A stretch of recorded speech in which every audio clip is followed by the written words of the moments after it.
प्रिय विद्यार्थी, आज की कथा वार्ता एक ऐसे घुड़सवार की है जो कहीं दूर देश का लगता है। अपने घोड़े को सर पर दौड़ाता हुआ तेजी से कहीं जा रहा है। गर्मियों के दिन हैं, लू बहुत तेज है, तो चिलचिलाती धूप के कारण थका हारा सा राह के किनारे एक कुआं देखकर रुक जाता है। कुएं से पानी खींचता है, स्वयं भी पीता है और घोड़े को भी पिलाता है। पानी पिलाने के बाद घोड़े को कुछ खाने के लिए देता है और फिर वहीं कुएं की जगत पर, जगत समझते हो, कुएं के चारों ओर जो बना होती जगह होती है उसको जगत कहा जाता है। तो वहीं कुएं की जगत पर जो एक पीपल के पेड़ के नीचे है, वहाँ हवा थोड़ी ठंडी है। वैसे भी पीपल के पेड़ के नीचे ठंडा होता है, ठंडा रहता है। तो विश्राम के लिए अपना गमछा बिछाता है और जैसे ही उस पर लेटता है उसे नींद आ जाती है। और जब उसकी नींद टूटती है उसे वहां अपना घोड़ा नहीं दिखाई पड़ता है। इधर उधर देखता है, खोजता है, नहीं मिलता। अब शाम होने को है, थोड़ी देर में रात गहराएगी। वह परेशान है, करे तो करे क्या। समीप में उसे एक गांव दिखाई देता है। उस गांव में जाता है, उस गांव के मुखिया के दरवाजे पर पहुंचता है, मुखिया से अपना परिचय देता है और गांव के लोगों को इकट्ठा करने का निवेदन करता है। मुखिया उसकी बात मान लेता है। गांव के सारे लोग इकट्ठे किए जाते हैं और जब सब आ जाते हैं तो यह घुड़सवार कहता है कि देखो भाइयों, मैंने अपना परिचय मुखिया जी को दे दिया है। मैं कौन हूं, कहां से आ रहा हूं और कहां जा रहा हूं, कहां मुझे जाना है।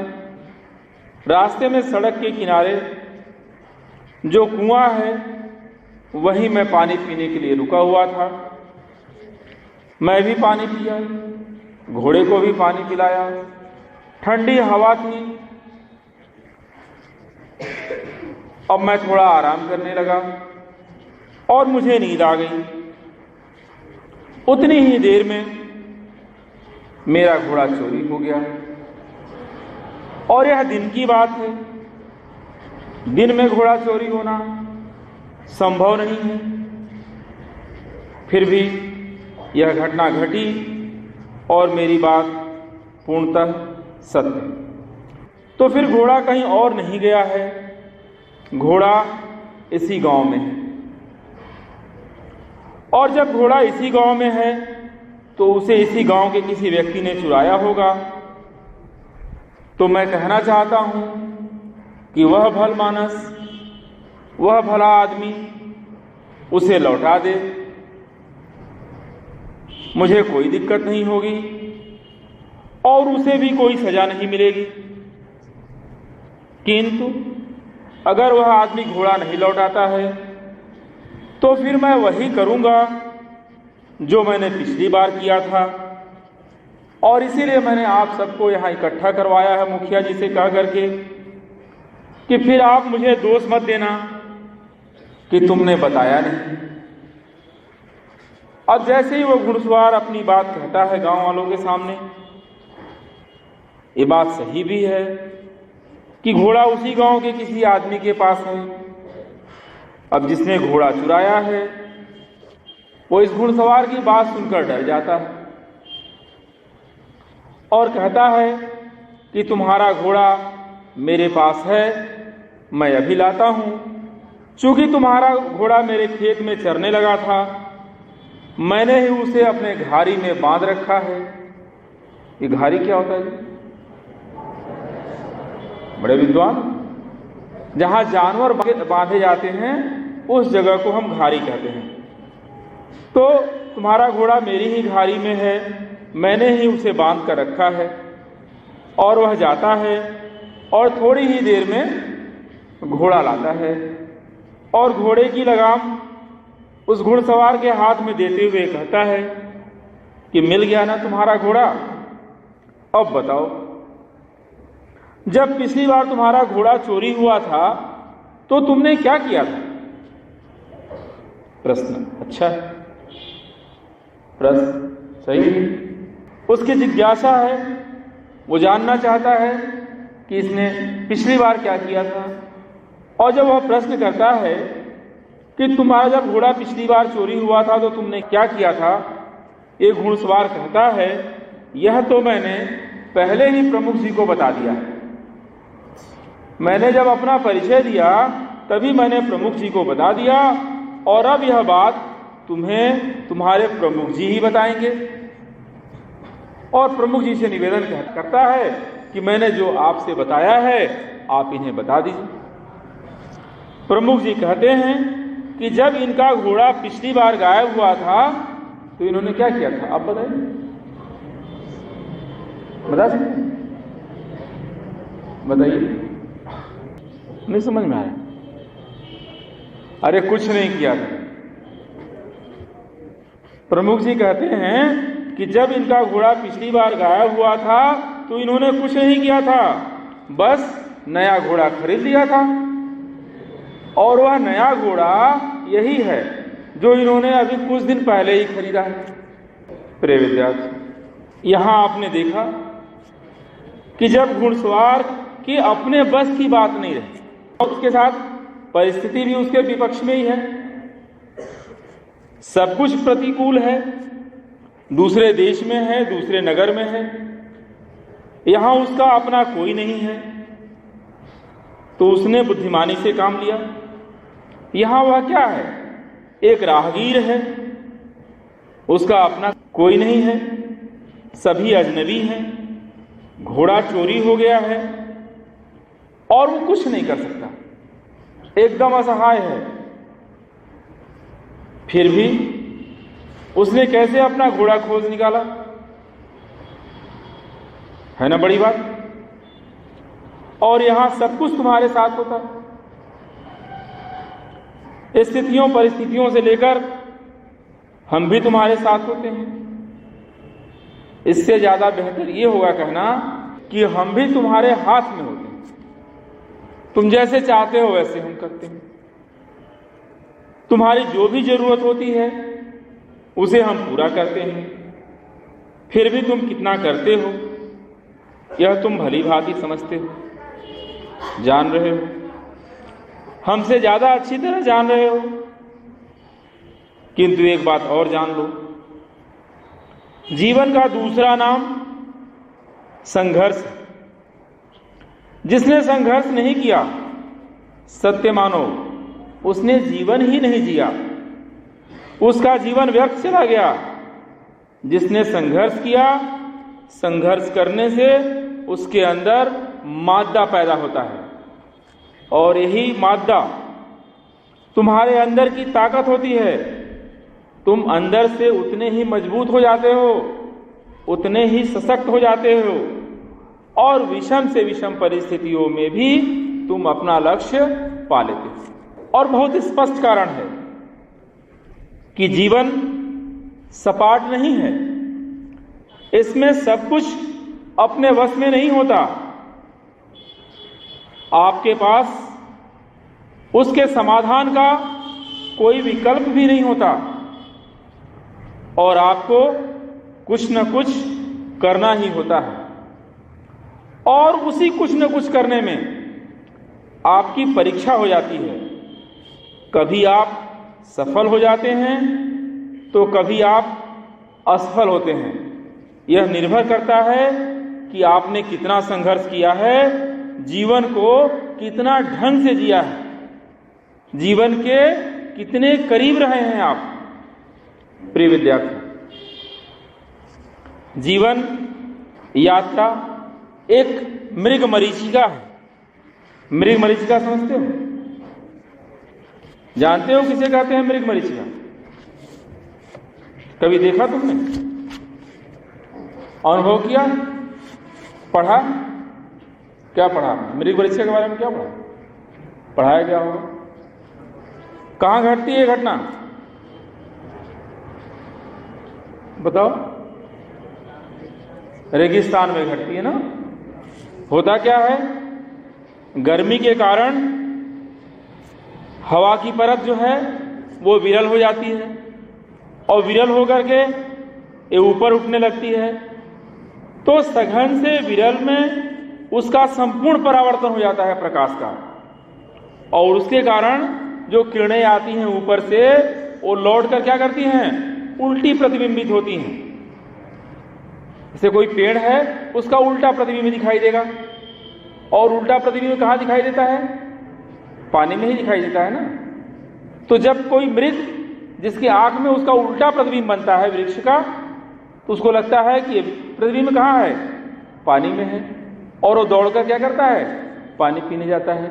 जिधर देखता है उल्टा ही प्रतिबिंब दिखाई देता है, उसको लगता है पानी है पानी है, और दौड़ता ही बेचारा दम तोड़ देता है। ये तो रेगिस्तान की बात हो गई। तो यानी कि मृग मरीचिका क्या है? एक तरह का भ्रम है कि जहां जल नहीं होता है वहां भी जल दिखाई देता है। अब तुम रेगिस्तान में जाओ, तुम किसी अच्छी सड़क पर चलो, 4 लेन है उस पर चलो, चाहे और अच्छी से सड़क पे चलो, और गर्मियों के दिन हो, धूप बहुत तेज हो, तो तुमको सामने बहुत दूरी पर जैसे लगेगा सड़क पर पानी गिरा हुआ है। महसूस करके देखिए, यह भी ठीक वही घटना है जो रेगिस्तान में घटती है। तो ये क्या है? यह भ्रम ही मृग मरीचिका है। तो इस जीवन में हमें कुछ चीजें आसान लगती हैं और कुछ कठिन, लेकिन जब हम कार्य क्षेत्र में उतरते हैं या क्रिया में उतरते हैं तो वहां की स्थिति कुछ और ही होती है। कठिन लगने वाली चीजें कभी कभी आसान हो जाती हैं और आसान चीजें कठिन, और यह भ्रम बिना प्रोसेसिंग में उतरे या बिना क्रिया में उतरे नहीं टूटता है, तब तक बना रहता है। मेरा तुमसे एक प्रश्न है, बताओ, छींक जानते हो? छींक मतलब छींकना। अब छींकना के साथ क्या निकलता है अभी मैं नहीं बताऊंगा, और कितना निकलता है मैं नहीं बताऊंगा। तमाम लोग इसमें सिद्धस्त हैं, कई किलो निकाल लेते हैं छींक से, और उसका क्या करते हैं वही जानते हैं। तो ये छींकना क्या है भाई? समझ गए ना जो मैं कहना चाहता हूं? बहुत लोग इसके एक्सपर्ट भी हैं, पूरा डेस्क पर ही जो है कॉपी किताब पर ही भर देते हैं, फिर बाद में जो है उसकी सफाई उफाई होती है कि नहीं होती मैं नहीं जानता। तो ये छींकना क्या है? तुम्हारे बस में है? बताओ, जवाब दो। ये छींकना तुम्हारे बस में है कि नहीं? है भी नहीं भी? कोई एक जवाब दो। छींकना है बस में? जब चाहोगे छींक लोगे? छींक के दिखाओ। ये कोई छींकना थोड़े हुआ, असली छींकना ना, ये तो छी छी करते रहोगे तुम।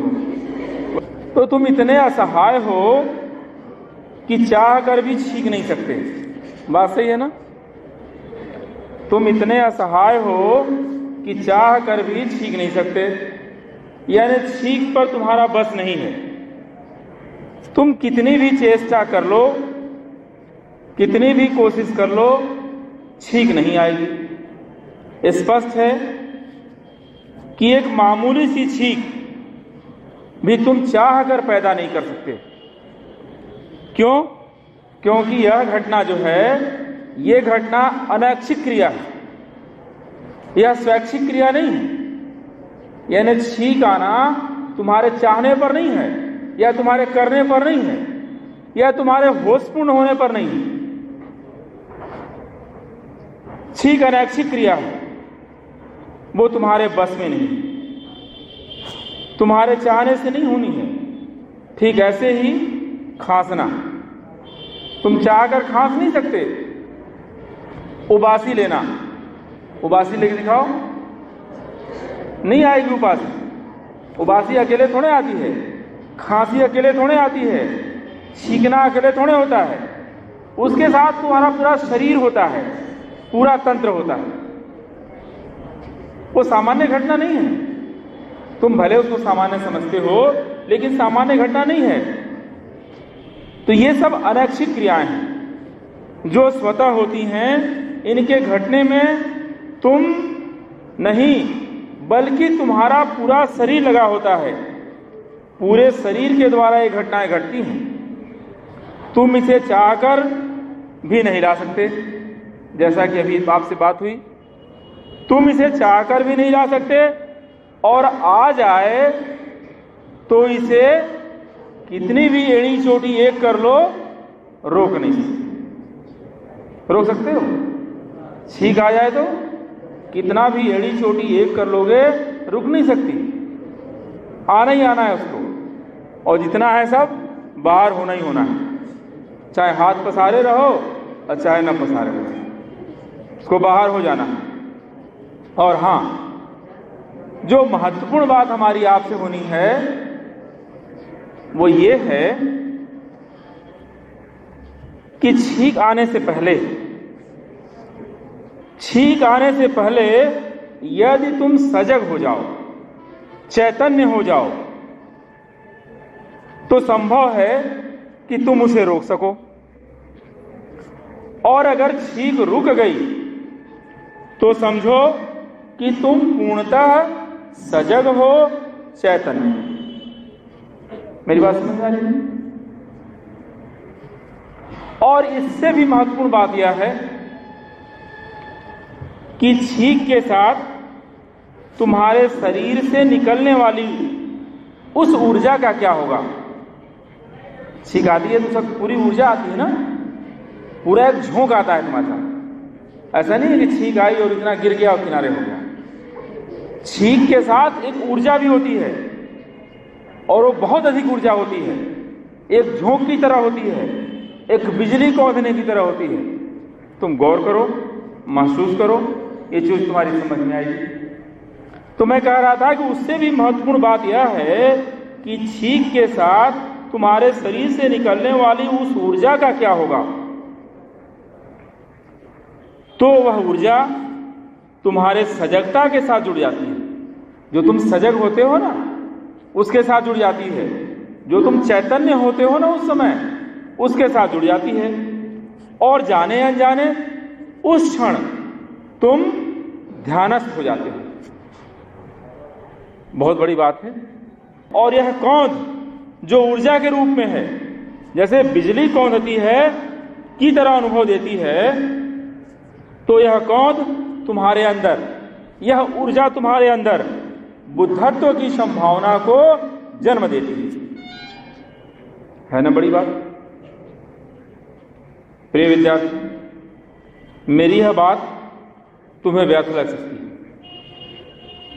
हंसी मजाक लग सकती है, लेकिन अगर तुम गौर करो तो समझ में आएगा कि यह बहुत बड़ी बात है। छींक केवल छींक नहीं है, इसे केवल छींक मत समझो, यह मनुष्य जाति के लिए वरदान है।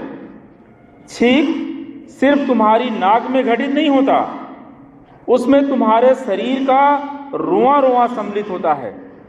तुम समग्र रूप से छींक में विद्यमान होते हो। उसका कंपन तुम्हें नख से सिक तक प्रभावित करता है, और यही कारण है कि छींक आ जाने के बाद तुम राहत महसूस करते हो, विश्राम महसूस करते हो, आनंद का अनुभव करते हो।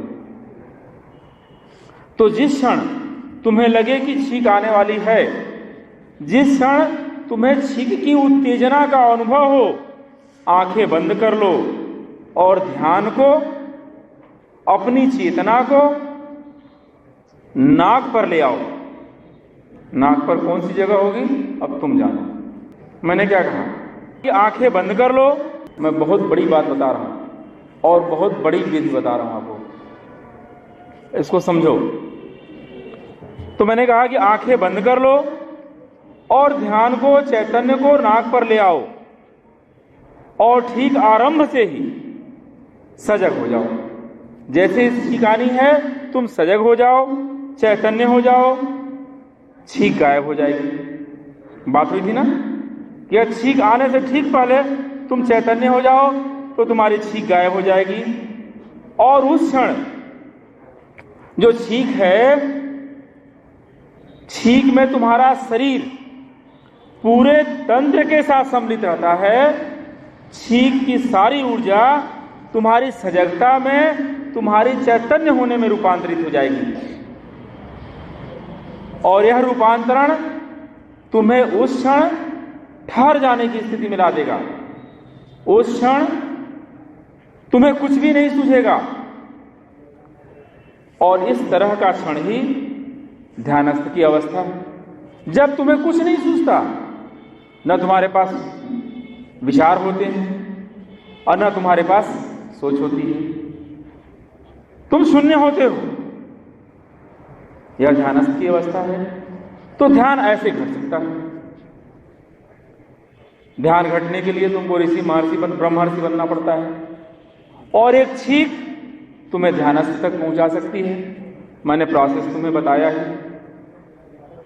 छींक आने के ठीक पहले जैसे इस छींक की उत्तेजना हो, तुम सजग हो जाओ, आंखें बंद कर लो और ध्यान को अपनी नाक पर इकट्ठा करो। छींक आएगी समग्र तंत्र के साथ और उसकी पूरी ऊर्जा का रूपांतरण हो जाएगा और उस रूपांतरण में तुम बेसुध से हो जाओगे और वही बेसुध होना एक तरह का ध्यान है। प्रिय विद्यार्थी, ऐसे ही छोटे छोटे प्रयोग हम अपनी चेतना के कई केंद्रों पर कर सकते हैं और परिणाम आप देख ही रहे हैं। कोई चीज छोटी नहीं होती। एक छींक भी अस्तित्वगत घटना है और इस अस्तित्व में न तो कुछ छोटा होता है और न ही कोई बड़ा। एक नन्हा सा परमाणु पूरे जगत का केंद्र होता है, क्योंकि सारा ब्रह्मांड इसी परमाणु से बना होता है। यह केवल और केवल तुम्हारी दृष्टि पर निर्भर करता है कि तुम चीजों को कैसे देखते हो और कितनी गहराई तक उसमें प्रवेश पाते हो, उसमें से कितनी जरूरत की चीजें खोज पाते हो। पहले तुम्हें छींक पर हंसी आ रही थी और तुमने देखा कि छींक कितनी महत्वपूर्ण घटना है। अब मेरे कहने का यह मतलब मत लगा लेना कि खूब छींकने वाला बुद्धत्व को प्राप्त कर लेगा और उसका रूपांतरण हो जाएगा, वह बुद्ध हो जाएगा। तो किसी घटना में से अपने अनुकूल चीजें निकाल लेना, अपने जरूरत की चीजें निकाल लेना, यही बुद्धत्व है। इसके अलावा और क्या हो? तुमने यहां देखा ही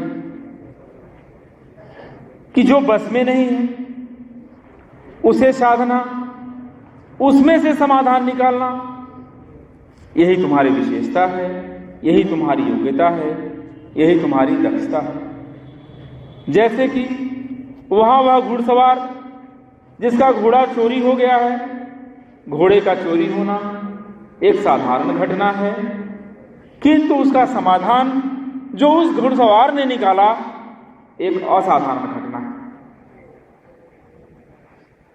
कारण है वह घुड़सवार इस घटना में समग्र रूप से उपस्थित है। इस घटना को लेकर के निश्चित रूप से उसका चैतन्य जागृत है और वह समाधिस्थ है, वह बुद्धत्व की अवस्था तक पहुंचा हुआ है और उसके सामने देखिए परिणाम किस तरह से आ जाता है, वह अपनी वाली कैसे पा जाता है, कैसे कर ले जाता है। तुम भी सामान्य नहीं हो, तुम भी छोटे नहीं हो, तुम्हारे अंदर महानता का बीज आकार ले रहा है। बस ज़रूरत है तो उसके उचित देखभाल की और खाद पानी की, और अगर ऐसा है तो निश्चित ही समय के साथ वो अपनी पूर्णता को प्राप्त करेगा। प्रिय विद्यार्थियों, आप इस दिशा में लगे रहेंगे, आप सफल हो रहे हैं, आप सफल होते रहेंगे, आप सफल हों। शिवोऽहम्